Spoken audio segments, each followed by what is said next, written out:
les africanistes sans exception pontifient et enseignent sur les tribus nègres sans connaître une seule langue africaine. Je vous parle d'expérience. Un africaniste enseignait aux langues zo ma langue. Je me suis introduit par effraction dans la salle. C'est une anecdote. Je me suis introduit dans la salle. Et j'ai vu que, en fait, il avait en tout et pour tout 2 ou 3 proverbes. Et il brodait tout le temps autour. En faisant des histoires nègres pour faire rire les gens. Donc à un moment, j'ai levé la main. Il a demandé, présentez-vous, s'il vous plaît. Bon, j'ai donné un faux nom. À ce moment-là, il m'a dit, bon, on est presque à la fin. Dépêchez-vous. J'ai dit, ça va être très rapide. J'ai mis... Je suis parti au tableau, ça l'a inquiété, il rougissait. J'ai mis au tableau une phrase dans ma langue. C'est-à-dire ce qu'on appelle une expression idiomatique, qu'on ne peut pas traduire même mot à mot. Donc j'ai mis une colle en ma langue. Et j'ai dit, voilà, je souhaiterais bénéficier de la sagacité du grand spécialiste de la civilisation du Dahomey. Il a commencé à tourner en rond en disant, oui, mais pourquoi vous mettez ça dans cette langue-là? D'abord, c'est quelle langue? Oui. Donc, jamais vous ne pouvez être spécialiste de la civilisation française. Allez pontifier à la Sorbonne en ignorant les rudiments de la langue française. C'est de l'imposture, ça. Mais ils sont spécialistes en Afrique. Madame Perrault est spécialiste en Côte d'Ivoire, sans connaître la moindre langue. Et il y en a un au Rwanda. Et ils sont nombreux comme ça. Voilà, les Lugans. Lui, il est là-bas, il ressemble à un Gaulois.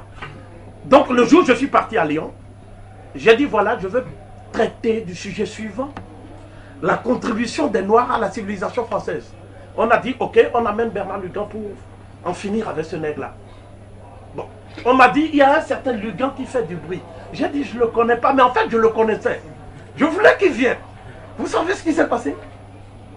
Il a téléphoné pour dire qu'il était tombé malade brutalement. S'il vient, il ne va plus jamais s'amuser avec un nègre. Donc, c'est comme ça que vous devez comprendre que ce sont des imposteurs qui nous donnent des thèses de doctorat. Ils nous donnent des thèses de doctorat parce qu'ils sont des imposteurs. Et comment ils procèdent? Ils vont en Afrique, ils trouvent des informateurs, ils leur donnent des miettes. Et les informateurs leur donnent dans nos langues quelques rudiments. Et après, ils brodent ici. Oui. Donc, des imposteurs doublés d'escrocs. Et j'ajoute une dernière chose. Ils sont racistes, tous, parce qu'ils ont les idées de Gobineau. Ils vous sourient comme ça. Ils s'amusent avec vous. Mais leur finalité, c'est le génocide culturel, qui est le prélude au génocide physique. C'est pour ça qu'ils sont là. Et ils sont en même temps conseillers au culte de nos présidents. Ils sont des politiciens en plus. Et doublés d'espions. Parce que la plupart d'entre eux sont membres de la DGSE. C'est-à-dire les services secrets français dans nos pays. Vous voyez? Donc tous les nègres qu'ils présentent comme leurs disciples, ce sont des nègres qui travaillent dans ces cercles-là. Et pour leur intérêt exclusif. Donc il faut comprendre que cette question de l'afrocentrisme, elle est apparue dans un contexte particulier. Après les résultats du colloque du Caire, les spécialistes des études africaines ou afro-américaines, confrontés aux exigences d'un débat scientifique et technique, où on ne peut plus tricher, là, il faut faire preuve de compétence.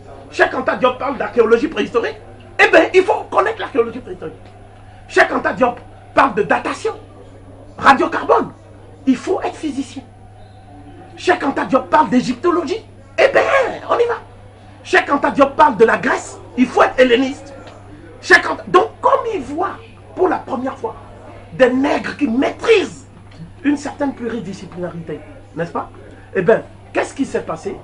Ne pouvons pas contredire ces noirs, c'est-à-dire les Obenga, les Cheikh Anta Diop, les Moussalam, etc. Ne pouvons pas les contredire, n'est-ce pas? Donc, je vais résumer en disant que le débat a atteint un tel niveau qu'on ne pouvait plus se contenter des vieilles recettes de l'africanisme eurocentriste. Il fallait maintenant entrer techniquement dans le débat en maîtrisant des compartiments de savoir, n'est-ce pas, etc. C'est à ce moment-là qu'ils ont trouvé la parade. La parade, c'est quoi? Ça s'appelle une stratégie de la diversion et de la distraction. C'est-à-dire quand tu veux éviter un terrain où tu risques de t'enliser, tu crées maintenant de toute pièce un fantasme, un objet fantasmatique. Et cet objet fantasmatique, c'est le racisme à rebours de l'homme noir. Tu vas enrober tout ça d'idéologie, tu vas appeler ça l'afrocentrisme. Et tu vas dire maintenant que la menace pour l'institution universitaire, c'est l'intrusion d'une idéologie pire que le nazisme et le fondamentalisme musulman. Ce qui te permet de réaliser deux choses en même temps. Premièrement, tu échappes au débat technique, ce qu'il voulait en fait, c'est esquiver le débat technique. Deuxièmement, provoquer un dispositif d'isolement autour des thèses qui te dérangent. Et à partir de là, maintenant, tu vas politiser les choses. Donc, la technique de la diversion et de la distraction, c'est une technique qui est éprouvée dans les milieux pseudo-scientifiques politisés. Ce ne sont pas des chercheurs, ce sont des politicards. Ce sont des gens qui sont là pour dominer l'Afrique. Ce sont des gens qui tirent leur fonds de commerce de la marginalisation de l'Afrique.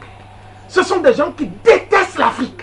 C'est-à-dire que l'objet même de leur propre recherche, c'est un objet qui entraîne chez eux une répulsion épidémique. C'est ça le fond du problème. Comment pouvez-vous vous accoquiner avec des gens qui ne vous aiment pas? Vous voyez, c'est ce que